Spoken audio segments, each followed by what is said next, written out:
the ability to have open discussions on this issue because it does affect us all. That's right. Thank you.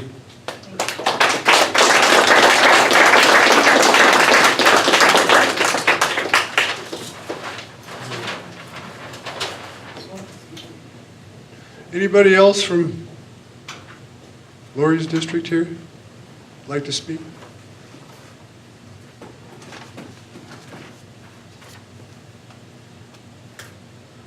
Hi, I'm Claire Churchill.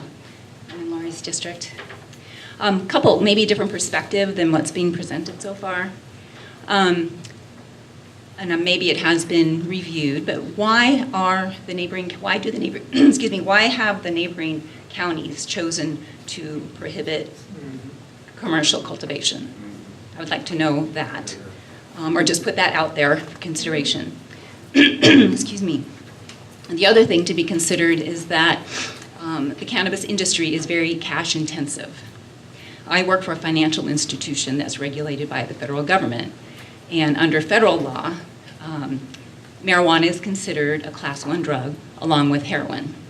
And financial institutions are taking a high risk for banking businesses that are in the industry. So I'm not sure where these businesses will conduct their banking, meaning the cash is going to be somewhere. And is it going to be protected enough?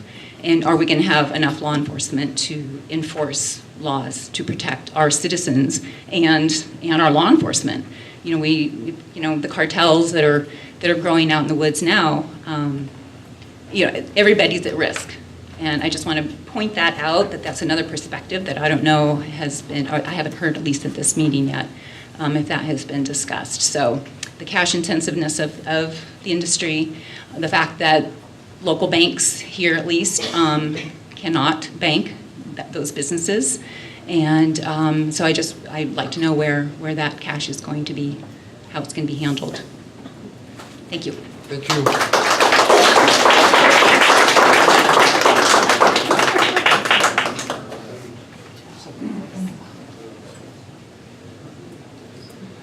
Anybody else from Lori's district like to say something?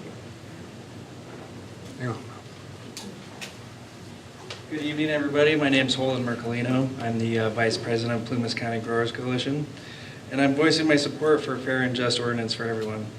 I believe that we here in Plumas County have the opportunity to support young entrepreneurs and farmers, such as myself, to compete in an industry that will someday rival and be threatened by big tobacco and alcohol. I strongly believe that taking the steps to regulate this industry will provide the necessary support, funding, and community education to put an end to environmental and socially hazardous illegal growing operations in our forests and neighborhoods. Consider this an unprecedented opportunity to begin remedying many of the problems created by decades of negative propaganda and social conditioning. Consider this an opportunity to uphold our American tradition of liberty and justice for all. Thank you. Thank you. Robert?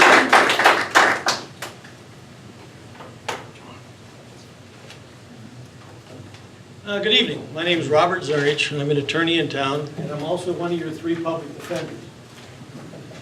And I'm opposed to any commercial grow. I predict crime will show up. The issue regarding the money is going to show up. It will not be regulated very well. The county agencies we have now have a hard time keeping things going without adding marijuana to it. All the counties around us have said no, and if this county says yes, we're going to be the target. And so I'm opposed to it for the entire county, not just my area, but the entire county. Thank you.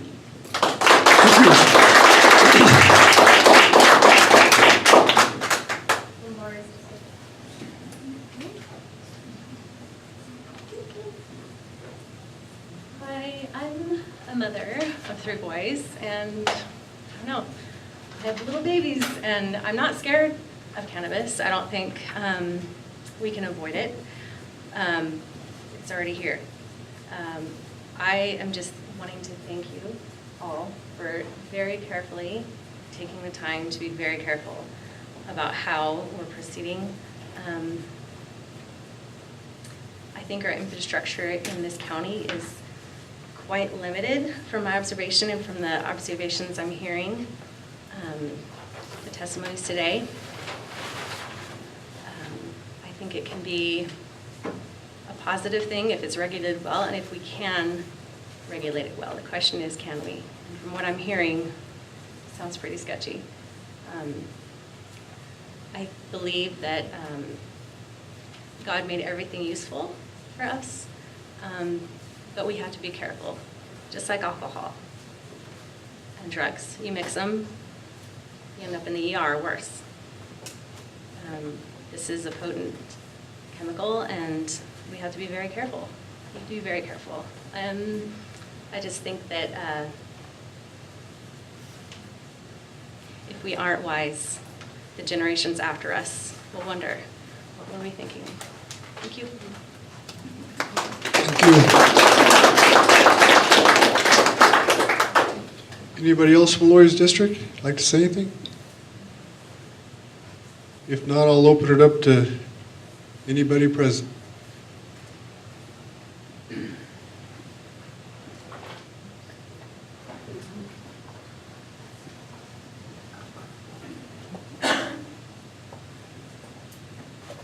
My name is Carl Chavis. I'm president of the board of the Feather River Land Trust. In my previous life, I was a state park ranger and manager for 33 years in the middle of the Golden Triangle, south of Eureka. And if you check out my book, you can read the horror stories of the resource damage that occurs in parks and forests around us. As far as the land trust is concerned, I was very glad to hear about the prohibition about wetlands. We have wetlands that we own outright and we have under conservation easements. Some of those conservation easements particularly are granted, we get funding through federal grants. So that leaves us with some question about how we're going to manage our lands if people come in there and ranchers try to grow on some of these properties. So that's a big concern. Another concern that I have personally is that we have a program called Learning Landscapes, and some of you may have read about this in the paper, where we have a school, we have a property next to almost every school within the Feather River watershed, within walking distance of those schools. And I don't know where some of these growers may end up, but I don't think we want them close to our properties where children may be learning their outdoor education. I don't think that's the outdoor education we want them to learn about. And again, the resource damage that I've seen in my career is horrendous, and I don't know how the law enforcement people are going to handle that. We worked with the campaign against marijuana camp, and it totally sucked our staff away, and it could possibly do that to the county. Thank you. Thank you.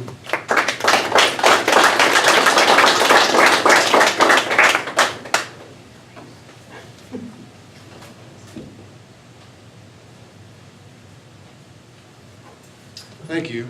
My name is David Covington. I live here in American Valley. I'm a farmer. I'm a member of the Plumas County Farmers Guild, and thus the hat. And thank you.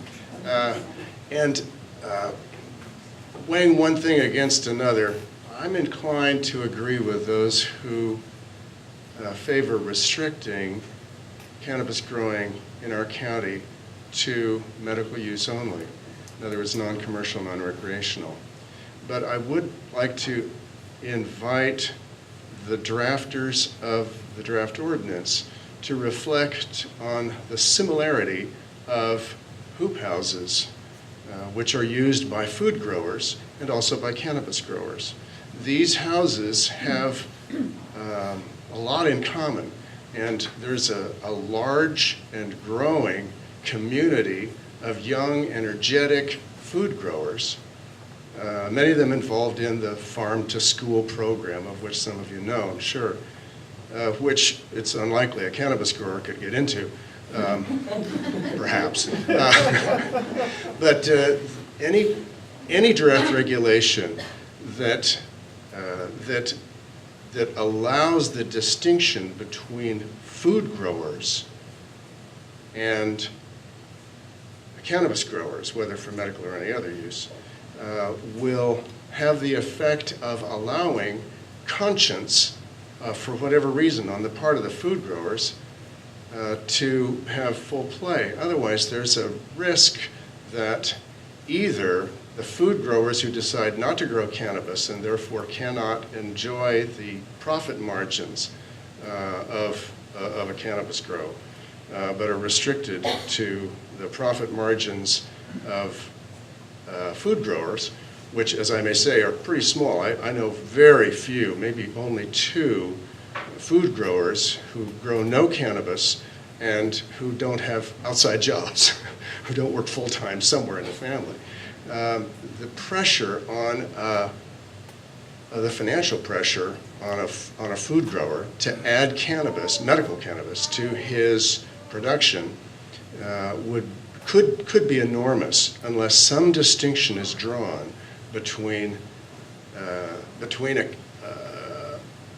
hoop house that extends the season for cannabis grow and a hoop house that is reserved solely for the production of food.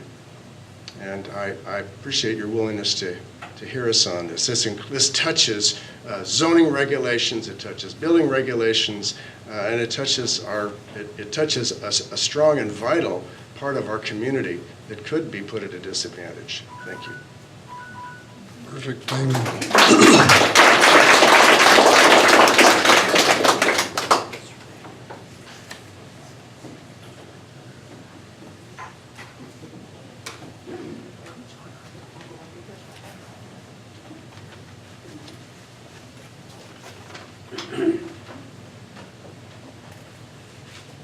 Hi, my name is Harry Rogers.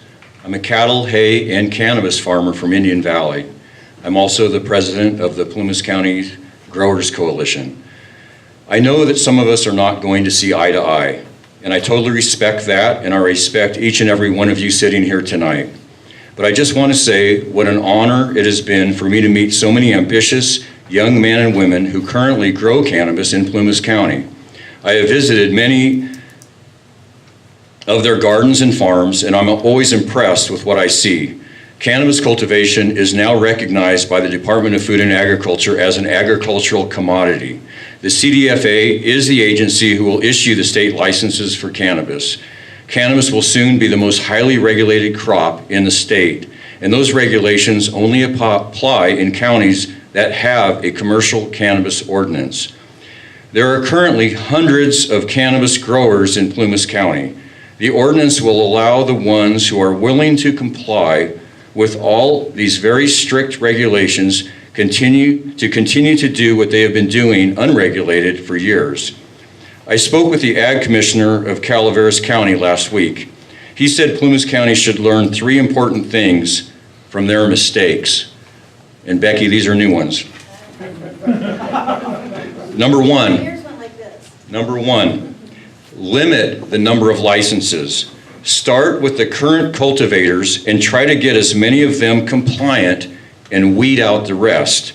Then open it up to a very select few newcomers who are willing to truly invest in the future of Plumas County, move here, raise their children here, shop in our stores, etc. Number 2, restrict the large grows in residential areas. This is where Calaveras saw the most problems and complaints. This ordinance that we have does that by requiring minimum acreages for larger grows plus a special use permit in all residentially zoned areas. And I'm sure Randy explained earlier, I got here a little late, about a special use permit. Number 3, have our sheriff's department on board and funded through the permitting fees. Yes, that's right. There's going to be issues arise that a code enforcement officer or ag inspector may not be able to resolve. A good chunk of the permitting fees should go to the sheriff's department so they have 1 or 2 officers specifically trained and designated for cannabis issues. Let's get this ordinance passed and start getting every grower in compliance or eradicated to ensure our precious water, soil, streams, meadows, and forests are protected for future generations. Thank you.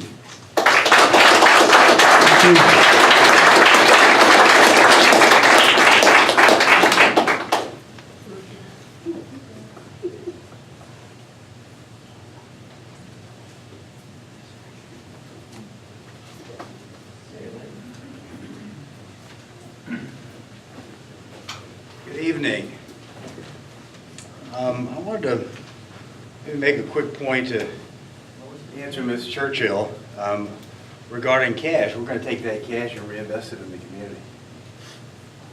That's what we're going to do with the cash. And there are a couple of banks. City of Oakland is working on a state bank model that's been used in Montana that avoids the federal charter issue that you speak of. So there's some issues there. I want to also talk about Butte County. I have some friends who were at the Butte County supervisors meeting. What they did do is they approved medical delivery services in that meeting, and they are going to revisit an ordinance in May of 2018. So that's Butte County. Lassen County, which I operated, had an operation under their ordinance last year. The ordinance was about 8 pages long. It did not even require you to register. There were no fees. There were no requirements to have a residence on the structure. It was a poorly written ordinance, and that is one of the reasons why Lassen County issued a moratorium. It was if anybody would take a minute to read it, really poorly written. So, I believe that the counties surrounding us, frankly, I'm not really that concerned with what the counties around us are doing. That's their business. I'm concerned with Plymouth County. So, but the counties around us, I think, are going to end up moving toward doing some kind of a cultivation ordinance when they see the missed opportunities from cannabis cultivation. You know, I want to also speak to Mr. Covington. Mr. Covington, we use the hoop houses for the same reasons you guys use the hoop houses. They extend the growing season. We have a harsh climate up here, and so that's mainly, I believe, what you guys are using them for, to grow vegetables, more vegetables, better quality. I love the fact that we have this small farming, micro farming or small scale farming community that is growing. They're utilizing these hoop houses. We're going to utilize these hoop houses or high tunnels, or you want to call them greenhouses. So, I mean, I completely commend you guys, what you're doing in favor of that. And, you know, I think I understand the margin situation. I'd suggest maybe you look at some small-scale cannabis to boost your margins. I mean, I think that would be a smart economic move for you guys to make. Sure, why not? It's a medicinal herb. And the only other thing, I don't know if I'm running out of time, but I started using cannabis a couple of years ago, but not in the way you might think. I went to the Emerald Cup, found some salves, some ointments, some creams for my sore muscles after a workout, or my surgical repaired knee. And I just fell in love with the massage oils, all the things that I was able to get. And now, unfortunately, I can't get them because the nearest dispensary that carries them is 400 miles away. So I'd like to see us be able to get access to these products. Thank you for your time. Thank you.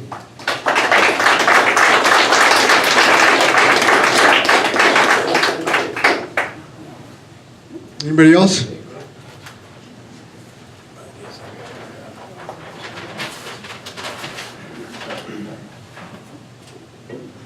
Hello. I don't care who uses cannabis or who wants to grow it. I just do not think it should be grown in the smallest county in the state of California. And there's a few things I would just like you to consider when you're going to make this decision.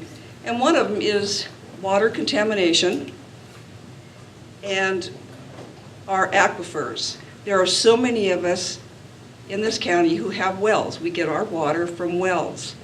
And I hope you're aware of how many gallons, hundreds of gallons, one plant takes to grow marijuana. And that's got to come from somewhere. And it's going to come from our aquifers. And then also, I think I know there's going to be an increase in crime. You have this out here, people are going to come, they're going to want to steal it, they're going, you know, there's going to be an increase in crime. Are we going to have the necessary people within our sheriff's department? Are you going to be able to supply them what they need to make sure that everything, all of this is not taking place? I I would even go to say, I bet the murder rate in this county will go up. And then also, I think, people come here to Plumas County for vacationing, to fish, to hunt. Now, I think that's it really is going to impact the people who want to come up here. Now, we're in between all these other counties. They can stop at those other counties and have a great time without coming into our county now, if this is going on. And that's something to think about. And I just heard the opioid use in Plumas County is the highest in the nation. And I think that's something we need to think about and address. So, and also, I think that our wildlife, I'm concerned about the wildlife, the water that they get, it's going to take away their water. It's going to affect where they move, where they live, where they eat. So I just think these are just something that I would like you all to consider. And by the way, I am in Kevin's district. I live right next to Harry Rogers, so he knows me. I have no problems with him. Anyway, I just wanted you to know my feelings. Thank you. Thank you.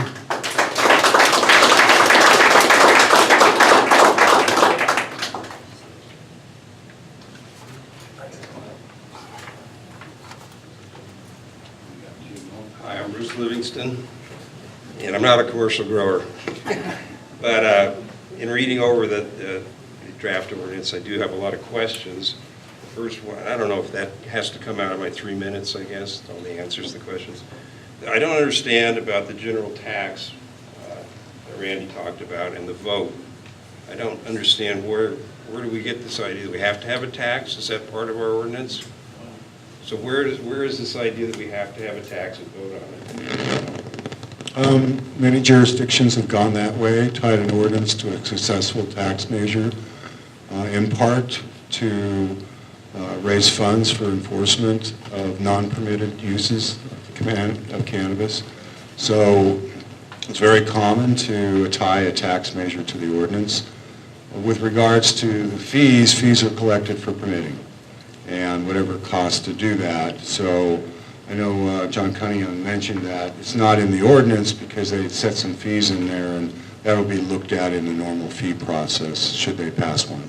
Right. Well, I can agree with fees. We're all used to things like fire tax fees and things like that. But the whole tax idea and having to have a vote, I think I don't understand why that's necessary. And I would urge us not to. I mean, if we want to tax it, then that's the whole thing, something we can consider.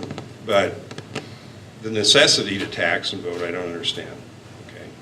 So also, like on Rec 1 zoning, there's nothing allowed except the type 1C. But on S1 zoning, everything's allowed. What's the difference? Why is S1 okay, R1's not? I have R1 zoning. So, was that discussed?